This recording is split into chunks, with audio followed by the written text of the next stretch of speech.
Nah, kenapa kemudian sekarang ada Yahudi, ada Kristen, ada Islam, dan ada yang lain? Ada 3 agama besar di dunia ini yang sering kita sebut.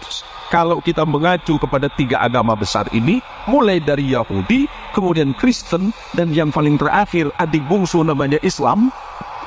Kenapa penyebutan nama Tuhannya nyaris sama? Yahudi menyebutnya sebagai El, karena Ibrahim. Taurat menyebutnya Abraham, Injil menyebutnya Abraham, Quran menyebutnya Ibrahim. Ibrahim bukan bangsa Arab. Jangan terkecoh.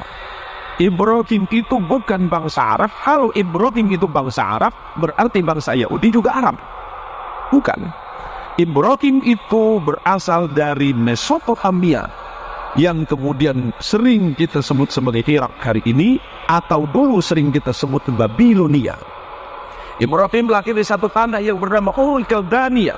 Kemudian Ibrahim menyeberang ke Mesir, maka Ibrahim disebut dengan Abraham. Abraham di dalam bahasa bangsa-bangsa Nabi yang terdahulu artinya orang yang melintas.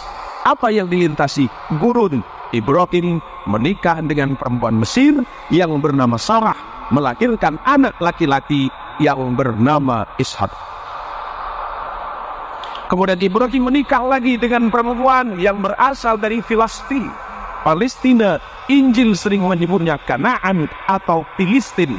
Punya anak laki-laki namanya Ismail. Maka ujung El itu menunjukkan Tuhan. Kalau ada nama Daniel, Samuel, yang LLLN, itu berarti Tuhan di dalam bahasa Ibrani. Kemudian anak keturunannya, saya singkat saja. Ibrahim punya anak namanya Ishak, menurunkan anak laki-laki namanya Jacob. Di dalam Injil, Quran menyebutnya Yakub.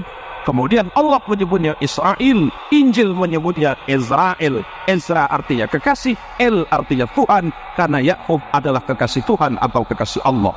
Yakub punya anak 12 orang bersaudara yang sering disebut sebagai Bani Israel. Karena anak keturunan Yakub. Yakub disebut Israel, anak Yakub disebut Bani Israel. Siapa? 12 orang. Yusuf bersaudara. Abangnya Yusuf bernama Lewi. Lewi punya anak namanya Imran. Imran punya anak namanya Moses. Dalam Injil, Quran menyebutnya Musa. Dan punya adik yang bernama Harun. Adik Lewi namanya Yahuda, yang kelak menjadi cikal bakal nama agama Yahudi. Yahuda punya keturunan terus. Salah satunya bernama David. Di dalam Injil disebut sebagai The King of David. David punya anak namanya King of Salomo. Al-Quran menginformasikan sebagai Sulaiman. Sulaiman punya 2 orang anak yang kemudian tidak jadi nabi, tapi keturunannya ada yang bernama Imran. Imran menikah dengan Hana. Hana dan Imran punya anak yang Quran menyebutnya Maryam, Anda menyebutnya Maria. Maria punya anak namanya, Al-Quran menyebut Isa bin Maryam, dan Anda menyebutnya Jesus of Christ. Sederhana. Kenapa berbeda? Itu masalah iman saja.